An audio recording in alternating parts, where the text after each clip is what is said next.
আমি ইতিহাস পড়ে বলছি, তার নাম দিয়েছিল জাতির লোকেরা, দেশের লোকেরা, বঙ্গবন্ধু, বাংলার বন্ধু। সেটা চুরি করে এতদিন পরে একটা লোকের নাম লাগিয়ে দিলেন। ওনার কর্মজীবন পড়ে জেলে 3 বছর ছিলাম আমি, ফাঁসের কন্ডেম সেলের ভেতরে। আমার 24 ঘন্টা তালা লাগিয়ে রাখত। এক কারারক্ষী বসে ভাগে পড়তো হিন্দু, দেবদোলা, সুব্রত বালা, আশিক, সঞ্জয় দত্ত। কিন্তু সবই আল্লাহর ওলির নাম বলছি। এদের আচরণও এরকম কড়া। অত এমনি আলেম সালেম বসে না, আর হুজুর দেখলে ওরা আরো খেপে যায়। ওনার একদিন বললাম যে প্রতিদিন এই যে তালা লাগিয়ে রাখেন 24 ঘন্টা, একটা বই মই দিতে পারেন না, একটু পড়ি। ওরে আল্লাহ বই নিয়ে এসেছে বঙ্গবন্ধুর আত্মজীবনী। এই বই পড়ি কি করবাম? না হুজুর, এর ভেতরে জ্ঞান আছে। কারণ বই নেই, সারাদিন তালা লাগানো, কি করবো? ওইটাই পড়ি। এক কথা কয়বার পড়া যায়? ভালো বই নিয়ে আসেন তো। অনেক পরে দেখি বই নিয়ে এসেছে বঙ্গবন্ধুর ছেলেবেলা। আর বই পান না? লাইব্রেরিতে এবার নতুন বই এসেছে বঙ্গবন্ধু কর্নারে, আপনি নিয়ে আসেন। 3য় সপ্তাহে দেখি নিয়ে এসেছে বঙ্গবন্ধুর চীন সফর। আরে শয়তান, যা বলি সব ওই দিকে নিয়ে যান। কোরআন হাদিসের বই তো আপনি বুঝবেন না। আপনি এটিএম আজহারুল ইসলামের কাছে যান, হিমেল বিল্ডিং এ থাকে। যে বলবেন হামজা বইসিস, আল্লাহর ইশারা একজন মুসলমান কারারক্ষীকে দিয়ে উনি 2টা তাফসির পাঠিয়েছিল, ফি জিলালিল কোরআন, তাফহিমুল কোরআন। আল্লাহর এই মুসলিম বান্দাটা এখনো পর্যন্ত জালেমের কারাগারে। যে মামলা দিয়েছিল সে পালিয়েছে, মামলার আয়ও পালিয়েছে, বিচারপতি পালিয়েছে, সবচেয়ে বড় জালেম যেটা সেটা পালিয়েছে। এই মাজলুম মানুষটা জেলে থাকবে কোন কারণে? এখন যারা দায়িত্বে আছে খালি বাঙালিকে হাইকোর্ট দেখান, যেদিন বিচারপতি আসেনি এদিন কঠিন রায় হবে, ঝামেলা কি, সমস্যা কি? বাংলাদেশে যত বড় বড় মানুষকে বের করে দিলেন, নাম বললে মুখ খোলাবেন না। আর রাজনৈতিক দর্শন আপনার সাথে আমার মেলে না, এটা আলাদা বিষয়। কিন্তু মাজলুম মানুষ একটা, এটিএম আজহারুল ইসলাম বাংলাদেশের সবচাইতে বড় মাজলুম এখন। 6 মে আপনি রায় দেওয়ার কথা জানিয়েছেন, এবার কিন্তু আর হাইকোর্ট দেখাবেন না। আমরা চাই 6 মে আল্লাহর এই মাজলুম বান্দা বাইরে চলে আসুক। এই কারা চান দেখি? দেখেন তো, হাত তোলেনি কে? এটা রেকর্ড হচ্ছে। আলহামদুলিল্লাহ। আমি দল বেদল বুঝি না। ওনার কাছে থেকে আমি 3টা বছরে অনেক কিছু পেয়েছি। লোকটার ভেতরে ইখলাস আছে, তাওয়াক্কুল আছে আল্লাহর প্রতি। আমারে মাঝে মাঝে বলতো, হামজা দোয়া করবা আল্লাহ যেন আমার ঈমান থেকে না সরিয়ে দেয়। কারণ এখানে আসার পরে এই 13 বছরে বহু মানুষকে দেখেছি ঈমান পর্যন্ত ঠিক রাখতে পারে না। কারণ এটা জেলখানা, এটা দুনিয়ার জাহান্নাম। এখানে টিকে থাকা খুব কঠিন। শয়তান তো ধোঁকা দেয়, মন থেকেও ধোঁকা আসে। এরকম কঠিন অবস্থায় কত আলেমকে আমি, এই যে হেফাজত ইসলাম বাংলাদেশ, এখানে 76 জন আলেম আমার সাথে ছিল।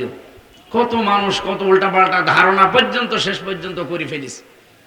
আর সহ্য হয় না, কারণ যোগাযোগ বিচ্ছিন্ন। 24 ঘন্টা তালা লাগানো, অন্যের সাথে যা আচরণ করে তার 100 ভাগ কড়াকড়ি করে আমাদের সাথে। খালি হুজুর এই কারণে উনি আমার মাঝে মাঝে সেই কয়েকদিন দেখা হয়েছিল, হাসপাতালে গিয়ে বলতো, হামজা দোয়া করবা আল্লাহ যেন ঈমানের সাথে আমাকে এই দুনিয়ার জীবন ত্যাগ করার তৌফিক দেন। আর আমার সারা জীবনের আশা, সাধারণভাবে আমি মরতে চাই না। সাইদি সাহেব যে দোয়া করতো, আল্লাহুম্মা ইন্নী আসআলুকা শাহাদাতান ফি সাবিলিক, আমি ওইটা চাই। আমি শাহাদতের মরণ নিয়ে আল্লাহর সামনে দাঁড়াতে চাই। আমার সাথীরা সব শাহাদতের মরণ পেয়ে পেয়ে আল্লাহর কাছে দেখা করলো, আমি এখনো যেতে পারলাম না। আর এই মানুষগুলোর প্রতি খারাপ ধারণা করে কিছু কোলাঙ্গার, কি মানুষেরা। চাঁপাইনবাবগঞ্জে যার নাম বললাম, এই মহিলার স্বামী আছে একজন, আমি নাম নিলাম না।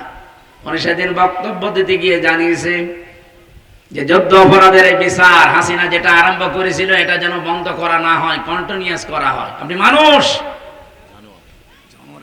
হাসিনা যা করেছে সব অবৈধ কাজ। একটা বৈধ কাজ দেখান। যতদিন ছিল ক্ষমতায় পুরোটাই অবৈধ। আমার 33 বছর বয়স এখন, 92 সালে আমার জন্ম। আমি যদি 18 বছর থেকে ভোট দেওয়া আরম্ভ করতাম, আমি 3 বার ভোট দিতে পারতাম, একবারও পারি নাই। আমি না একবার জেলে ছিলাম, মাফ করে দিলাম, বাকি 2 বার বলেন। আমি কার কাছে জিজ্ঞাসা করবো? আমি নিজেই তো ভিকটিম। সুতরাং এদেশে ভোট হয়নি, এতদিন যারা ছিল পোড়াটা ছিল অবৈধভাবে, আর এখন ওখানে বসে বসে কাজ কাম তো নেই, কি করবে? এখন উল্টা পাল্টা কথা ছড়ায়, বিশ্বের মডলদের কাছে বলছে আমি নির্বাচিত ছিলাম, আমাকে উৎখাত করা হয়েছে। আপনি এমন মিথ্যা কথা একটা হাজি মানুষ বলতে পারলেন? আপনি নির্বাচিত ছিলেন, কে ভোট দিয়েছে আপনাকে? আমি নিজেই তো দেইনি। এখানে আমার একটা আয়াত মনে পড়ছে, সূরা আলাম নাসরার, বলবো? এটা আমার আশার বাণী সঞ্চার করে। আল্লাহ রাব্বুল আলামিন বলেন, ফাইন্না মাআল উসরি ইসরান, ইন্না মাআল উসরি ইসরা। শব্দের দিকে খেয়াল করেন। আল্লাহ উসরুন দেওয়ার আগে আলিফ লাম দিয়ে তার আগে মা দিয়েছেন, এর আগে আবার ইন্না দেওয়া আছে, এর আগে ফা আছে। আমি চিন্তা করেছিলাম আয়াতটা নিয়ে, এটা তাফসিরে ফি জিলালিল কোরআন ঠিকাই পাবেন। সাইয়্যিদ কুতুব রাহমাতুল্লাহ আলাইহি ব্যাখ্যা দিতে গিয়ে লিখেছেন, আল্লাহ পাক কেন উসরুন শব্দের আগে আলিফ লাম দিয়ে নির্দিষ্ট করে দিলেন এটা মারেফা, কিন্তু ইসরা এটা আগে আলিফ লাম নেই, এটা অনির্দিষ্ট না কেরা করলেন কেন? মুফাসসির বলেন, দুনিয়াতে কেউ যদি একটা কষ্ট সহ্য করে, একটা কষ্ট যদি দুনিয়ায় কেউ পায়, 3টা কারণে মাস্ট বি, এজন্য আল্লাহ ইন্না দিয়েছেন, অবশ্যই তাকে আমার আল্লাহ কমপক্ষে 10 থেকে 70টা সুখ দুনিয়া আখিরাতে মিলে ভোগ করাবে। আপনারা সহজে না বুঝলেও আলেমরা বুঝে ফেলেছে। আপনি কষ্ট পেলেই শান্তি পাবেন 70টা না, কষ্ট পাওয়া লাগবে 3 কারণে। কষ্ট তো হাসিনাও পেয়েছিল যাওয়ার দিন, কি পায়নি? কি কন্দন দেখেছেন, মনে হচ্ছে স্বামী মরে গেছে। কষ্ট পেলেই হবে না, কষ্ট পাওয়া লাগবে কয় কারণে? আরো জোরে বলেন।